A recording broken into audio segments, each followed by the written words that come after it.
Well, the Oilers are going to get a big boost for Game 2 with Evander Kane returning to the lineup, Cheryl. He last played in Game 2 of the Stanley Cup Final last year. So what do you think Kane is bringing to the table for the Oilers tonight?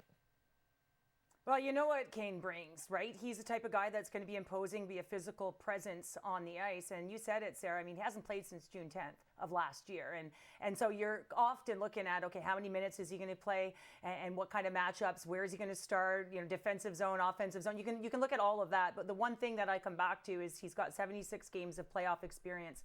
Here's a guy, when space closes up, he can thrive, right? He can use his body. He can use his strength on the puck and on the forecheck. So I think when you're playing against an LA team who can be strong defensively, he is a guy that can get to the middle of the ice. And I think that's one of the things that you really want in this game, isn't it? I mean, you want a guy that can play tough, is willing to sacrifice and have the intangible. And those are sometimes immeasurable metrics where guys can fight to get to the middle of the ice. I'm not talking with the puck, that he's going to go dangling through the middle. I'm talking about pushing defense back to open up space for line mates. A guy that will get on the hunt and hound on the forecheck below the goal line and work the wall on the cycle. So those tough, gritty areas, the tough type of plays, the physical body to be able to do it, and the wherewithal, the gumption. So for me, it's a nice thing for them to have back in the lineup, no question. Just a matter of how much rust is there, considering the amount of time off.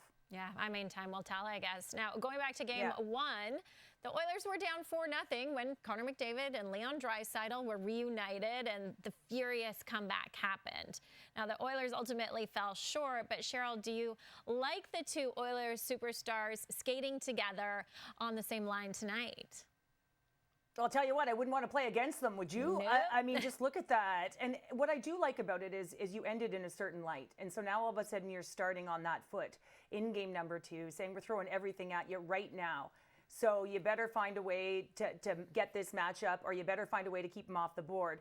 But when I look at someone like McDavid, I mean, in that game with his 4 points, I mean, if you watch, all he did was drive with a will to get to the middle. He can drive his own line. You know that Draisaitl can drive his own line. And I think that when they are separated over the length of a long playoff run, I think that is what would serve them best. I think Knoblauch is definitely going to throw the lines in the blender. I think when you have these two guys in your lineup, you want to keep the other team guessing. But for tonight, I certainly think that they will be playing together. And I think that 1-2 punch is so difficult to stop. But listen, when they go home, I think this is very different.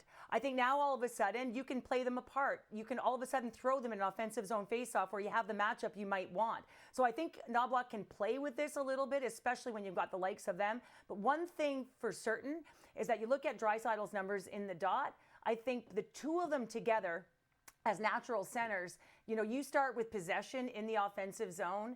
This certainly bodes well for you, doesn't it? So for me right now, I like it, but I don't expect it to last, because you know that the lines will at some point go in the blender as you're trying to work the matchup game. We'll take it while we can get it. And if LA wants to win 3 more games in this postseason, of course, they're going to have to find an answer for McDavid. He now has 40 points in 19 career playoff games against the Kings.